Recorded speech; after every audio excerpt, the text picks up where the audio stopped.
All right, here we are, Impact and Influence Radio, right here on Opera. And today's broadcast is brought to you by Blinds of Sacramento, Sacramento's complete solution window covering experts. Give them a call, 916-790-8689 or blindsofsacramento.com. Now, today, we've got a gentleman who's actually already one of our members. His much better half has already come on board, and so today we've got Boone Galvan from the Boone Shot. And you'll see him in moving forward in Impact and Influence magazine as our photographer. And what's funny, before we were starting, I was talking about how we're not doing a lot of recordings, and you can tell when I'm doing a lot of recordings. When the recordings, my voice starts to sound really tired. If you listen to you get the back to back to back to back. If you follow the sequence, the voice gets a little weaker each time. And I noticed that when I came in today, it was a nice fresh voice because I haven't done one in a couple of days. So how you doing, brother? I'm doing good. How about yourself? You're here, man. You're here, and you're getting involved in the community and in what we're doing. And you guys are transplants from Texas. Yes, sir. And were you originally from California or just always from Texas? And then I was born and raised in the Dallas-Fort Worth area. Uh-huh. She's from SoCal. Southern California. SoCal, baby. That's why the whole Malibu thing. Okay, so maybe did we talk about this? Did we talk about Malibu at the last one? No. I don't think so. Okay, how long were you? Let's get that in front of you a little bit. How long were you in Malibu? I was there for a long time. I actually went to SBCC, so okay. I was between there. Okay, do you remember Coogie's in Malibu? Was it a restaurant? Yes. Yes. Okay, you know where Starbucks is? Okay, you know where the Rite Aid is? Yeah. Okay, and there's a Starbucks right there. Yeah. Coogie's was this little restaurant right on the corner. It's not there anymore. It's something else now. And it's next door to the Rite Aid. Mm-hmm. And so, and it's adjacent to that Starbucks. And so when you're going up Highway 1, right before you start to get into past the Palisades, where you go up the hill and it no longer is Malibu, it's just windy road. Yeah. It's that last shopping center, but there used to be a Coogie's there, and it was like the best restaurant on the planet. You can order anything at any time of the day, whatever you wanted, and they would make it for you. And it was always full of celebrities. I saw Tori Spelling 4 or 5 times there. It's to the point where we would wave and say, "Hey, hi again." It was just the way it was. Yeah, Malibu's one of those spots that if you see them, don't go bother them, but you can just politely just be like, "Hey, what's up?" And but we used to go so often that you just get to know the people, and they would think that you're a local, even though we were all the way up here. That's so funny. Yes, Malibu, man, Malibu. It's different now than it used to be. The fire really changed a lot. The fire changed a lot. Yeah. All right, you already had your time. It's his time now. So, okay, so so she moves to Texas. Is that what happens? Yeah, she moved to Texas for about a year, and in that time is when I ended up meeting her. And then she's like, "You're coming back to California with me." Pretty much. And then what did you say? At that point... Is that where the bleached hair, the Zach Morris comes in? She actually did that before. She did that in Texas. I know, but that's still a Zach Morris. That's still a 90s baby. That's still a 90s baby thing. Yeah. Southern California. She had you, bro. Hey, no shame in it. No shame in it. Oh, that's great. So how long have you guys been here in California now? We've been here since last April, so just a little over a year. Okay, so you did your first tax return. Yep. How was it? California taxes. Is it worth we had to pay state. I'd say, is it worth it? But you haven't seen California yet. We've got to work on that. You haven't even been over the Golden Gate Bridge. No, sir. What? What are you doing with this guy? He's at work all the time. That's bull crap. I agree. We gotta get him out of the 9 to 5. Do you have weekends off? I do. You know that San Francisco's only an hour and a half from here. The whole transition's been a little rough, but I'm teasing you guys. I know. All right. So outside of that, who is Boone Galvan? So outside of being a photographer, being from Texas, I'm a car guy. I've always enjoyed cars. That's actually where I got my passion for photography. Is seeing all the cool cars, I want to take pictures of them, and then I was like, I want to take really good pictures of them. So I got my first camera, and it just kind of went on from there. Well, you're definitely in the right group. Yeah. I mean, we do a lot of car crap, and I'm tired of taking all the damn pictures. I want to enjoy it. I would much rather have somebody else taking the pictures. And I enjoy taking pictures too, so like it works out.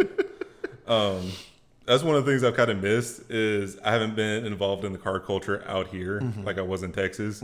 So It's so different. yeah, I'm excited. I don't know how it is there, but here there's a car club for everything. The Mitsubishi dealer just opened. They have a Mitsubishi car club. It's just a whole bunch of 3000 GTs, just a whole bunch of them. It's like the only car, that and the Lancer Evo was the only cars they ever had. But the point is that every group, no matter what, there's a car club here for you.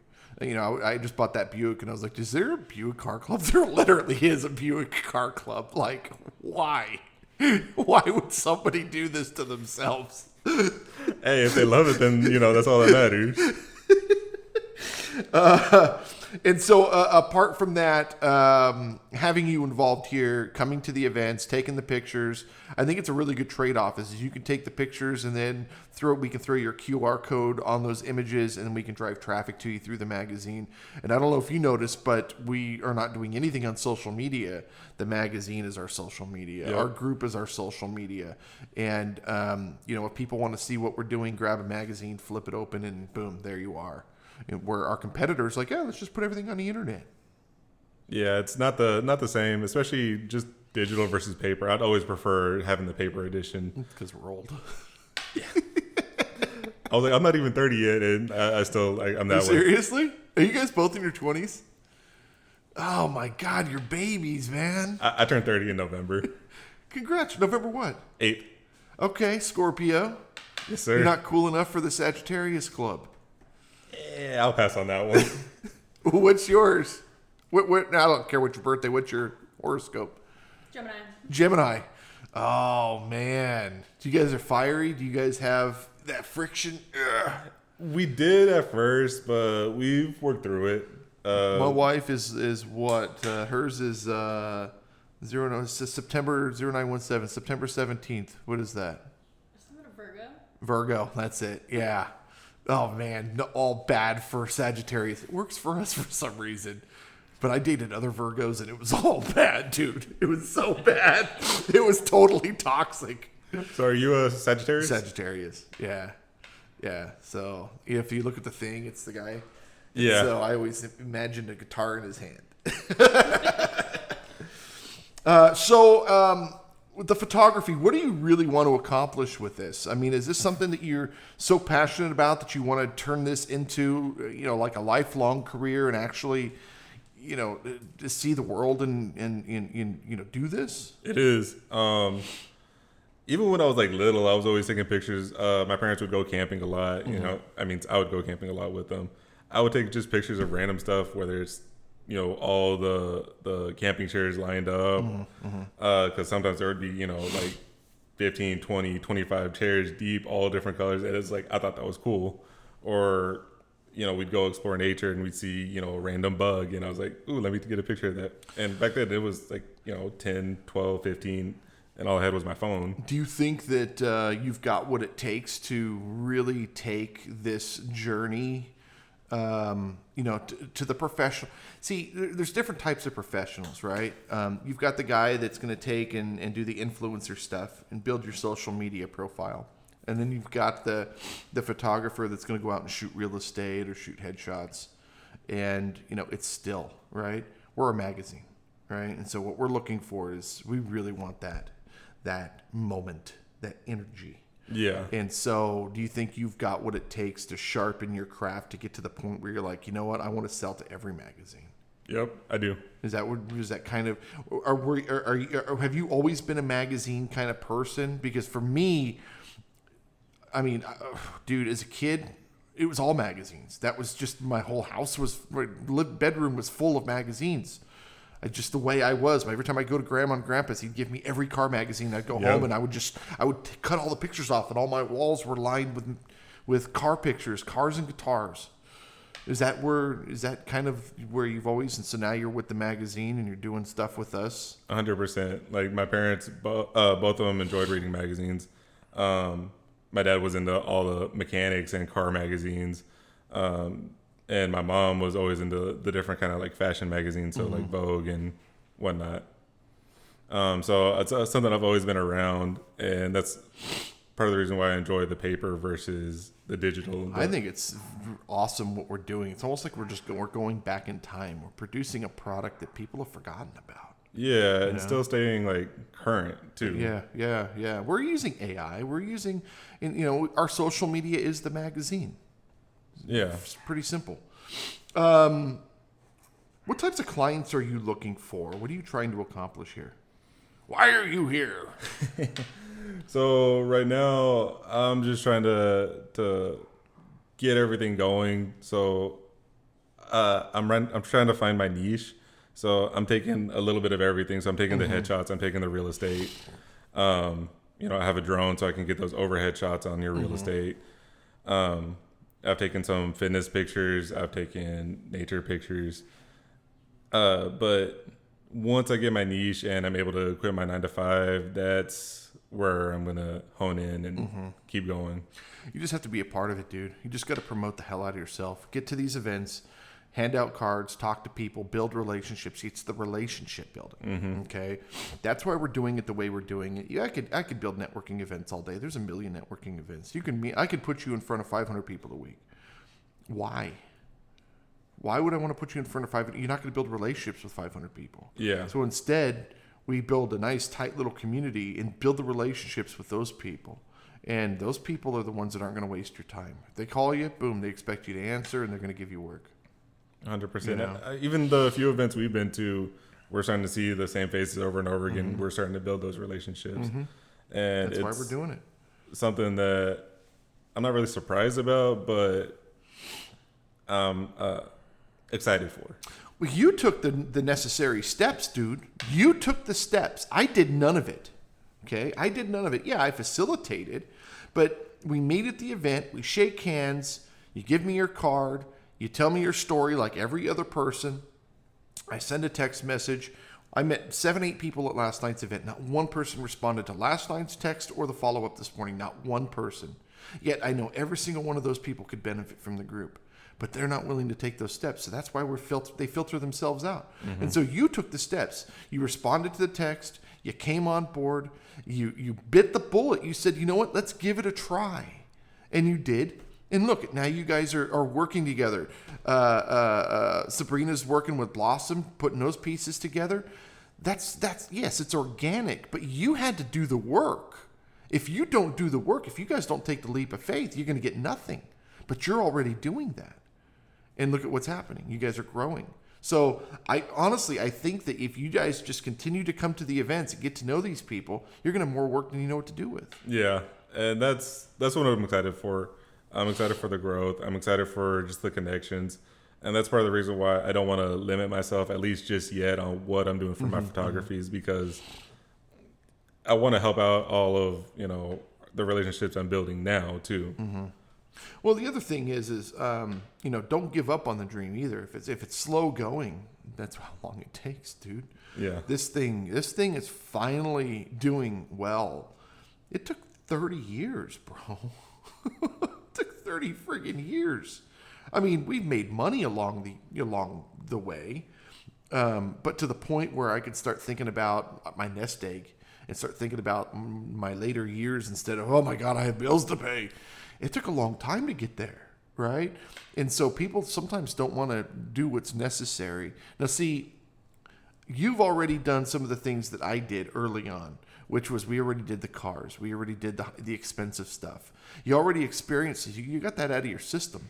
It's good that you did that early on, like I did it early on, because as you get older, you realize you don't need those things, and now that money can go into creating an actual real life for yourself, instead of every time you get money in with your business, you're pouring it into maintenance and tires. I went through like 3 sets of tires in a year. I put a lot of miles on that car, but what's your go-to tire? depends on what I was doing. So if I need to be fast, it was the Pirelli P0s. I always put Pirelli P0s. But I always do. I don't know what it is. They're sexy. they're clean tires. And they grip, but they also break loose when you need them to. Mm-hmm. I put them on the Bullet, and they were good on the Bullet because that car was just stupid fast. Yeah. 100%. Yeah. If it was just regular everyday driving, it was the Michelin Pilot Sport 4s. Mm-hmm. Mm-hmm. Good in all weather conditions, and they were grippy too. That's what they're putting on a lot of the higher end, the exotics now, is the Michelins, which I find very interesting because in my Ferrari days, everything came with Pirellis. Everything was Pirellis. Yeah. It's because that Pirelli's that Italian brand, Mm-hmm. so they're trying to support within too. I don't know, but yeah, the last new cars that I bought came with Continentals, and I'm like, as soon as these things are done, I'm putting the Pirellis back on. So if it was a regular car, I'd put the Continentals Extreme Contacts on them. that's what I have right now. Yeah, I'm gonna put Pirellis on the Buick. I don't care. Hey. I put P0s on that. I don't care. They're gonna go. You're only gonna get 8,000 miles out of them. I don't care. And It's all a write-off anyway. Oh my God. Boone Galvan, the Boone Shot, 916-507-8887.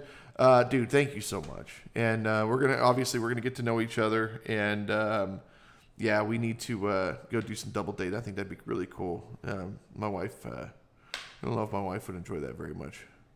We don't like people very much. hey, all she needs to do is meet her, and then we'll be good. No, I think that you and my wife will actually get along really, really, really well. Honestly. I also am one of those people that don't have a lot of friends because I don't get along with people on that level. That's where we are. Yeah. Yeah. So, We have 2 friends. Yeah. That's it. And it's funny because Frank, he was like, okay, so you got all these Ferrari things and car things, all this stuff that you're doing. Don't you want to see what other people want to do? I was like, I don't give a crap what other people want to do. This is where I'm going to be. If they want to join me, join me. Yeah. I'm okay being there by myself. This is where I'm going to be. I don't want to go to a football game. It's not my jam, dude. I felt that in my core. Are you a football person? Yeah, I am. You have to because you're from Texas. I gotta support. Yeah. I know my team sucks, but we gotta support. I'm a baseball. I like baseball. My wife and I are baseball fans. So she's a Giants fan, and I'm a Colorado Rockies fan. So we'll always go to the Giants Rockies games. And my team sucks so bad, dude. It's so bad. They're just so terrible. I mean, they don't even deserve to be a team. Yeah. We went one time and it was 10-0, and I was like, why did I even go? Hey, sometimes it's just the experience. I know we've been talking about going whenever the Rangers come out to play the A's. Oh, they're supposed to be coming up. In August. Yeah. Mm-hmm. Yeah. So I'm gonna get some tickets. We're gonna go out to that. That's gonna be fun. So you're a Nolan Ryan fan. Yeah. Boom, boom. Yeah, I was always a Nolan Ryan fan. Yeah. That's the only thing. That's an interesting thing is Nolan Ryan the best pitcher to ever play the game, and he never went to a World Series? Yeah. It's a weird thing. It is, but it says more about the team around him than anything. Yeah. Crazy. All right, guys. Boone Galvan, the Boone Shot, 916-507-8887. And let's go ahead and wind her down. Thanks for being here. Thank you guys so much for listening. We'll see you next time. And In-N-Out is better than Whataburger.